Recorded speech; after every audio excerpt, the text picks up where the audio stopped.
Jermal, let's talk Microsoft here on Signal versus the Noise today. They have their earnings coming up next Tuesday. It's April 29th, and it's probably one of the more interesting reports coming up because Microsoft sits at this intersection of cloud computing, of AI, and software, which has been beaten down in recent months. I think we're going to look to this to see if the AI trade still has legs, but more importantly, if folks are changing their tune on software. Shares are trading around 419 right now. That puts the stock down around 24% from its all-time high set in July 2025 and down around 13% year to date so far. It is recovering about 21, 22% off of those March lows. So it's been a bounce, but the technical damage hasn't been fully repaired. What's happened in the past 24 hours perhaps has added even more intrigue. Microsoft announced voluntary buyouts for about 7% of its workforce. And we learned over the course of the session that Michael Burry was disclosing a long position in the stock. Yes, Michael Burry of Big Short fame. At the same time, though, why we're here, options activity on the tape has lit up in an unusual way.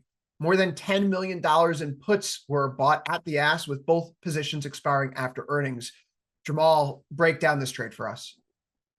Yeah, I'll get the obvious out of the way. Look, Chris, this is noise.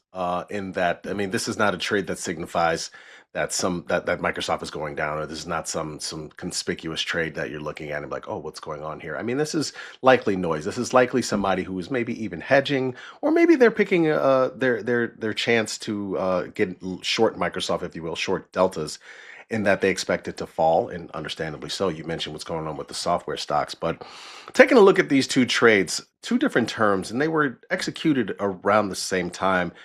First, you have the smaller of the two, the Microsoft 415 puts and the May 22nd cycle. Like you mentioned, earnings are next week. So this is not an earnings trade per se. It's just maybe someone trying to hedge a little bit into earnings, or maybe they are taking a outright short delta position and in a month that doesn't necessarily contain earnings. So again, they're buying these. They probably don't want to pay up for that implied volatility that's in the actual earnings cycle.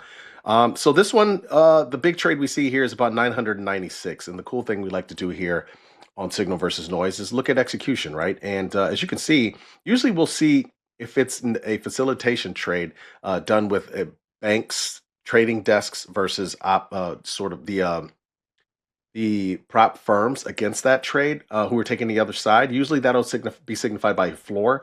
This was basically done on the screens, meaning they just executed it. They went and paid 17.10, as you can see, was the offer here. And you could see stock was trading for 15.62 at the time. And it was a little bit higher than that prior to the trade. It was 416.81. So obviously, as the stock went down, this put market went up, and that's why we got to the offer of 1710 versus a 1670 offer that was there a little bit ago. And you can see they paid 1710 for these, paid the offer 996, and immediately that 1710 went bid. So that's how you know they were bidding for these. So that's the one trade, right? The next trade we saw was in the 410 puts in the May 29 expiration. So a little bit further out. This was a much bigger trade.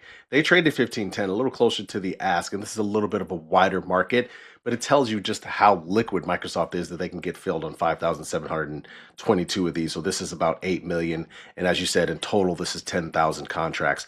So again, these are big trades. But they're not massive when you think about Microsoft, which is really a really big name and has tons of option volume throughout the day. But nonetheless, these are very interesting. And we just saw on the same day of this execution that ServiceNow and IBM had earnings. Pretty much the whole software sector was dragged down. Microsoft was dragged down yesterday as well, along with Salesforce, CRM, and just that whole entire space was moving to the downside after the IBM and ServiceNow earnings. And I think somebody's just trying to make sure that they either don't get hit with their long stock, and so they're trying to get some long puts in here, or they're just trying to outright bet on maybe Microsoft is going to fall on earnings as well. Yeah, I mean, I'm thinking about the size, the expirations, the fact that this is executed at ask. Maybe it's a hedge, but it does feel like someone's trying to just take a downside swing here. The way that Microsoft's reacted around the earnings recently perhaps is worth reviewing going into next week. April 25, the stock rallied around 7 to 9% as they broadly beat on all their metrics. In July 25, they had another strong quarter. EPS was up 24% year over year.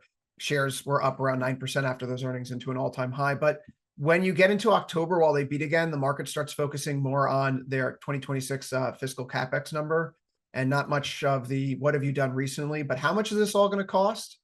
I feel like that tone has changed this earnings season where, the companies that are saying that they're building out for the demand that's been arriving, they've been rewarded. And those companies that have not really been committed to growing their demand, growing their services, they've been punished. I'm thinking about IBM and their refusal to release their AI book of business for the first quarter.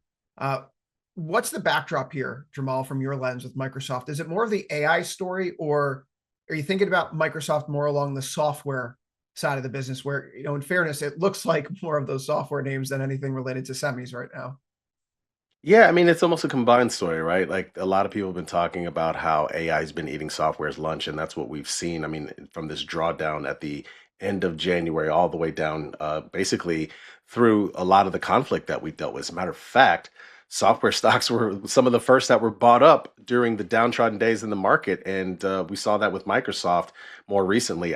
I look, I see a name like this that's really big, and it's a Mag 7 name, and a lot of those have carried the market, and I see opportunity. I see a situation to get long, and that's what I've done. So I had super bull trades in that I was short put spreads to finance buying a long call spread.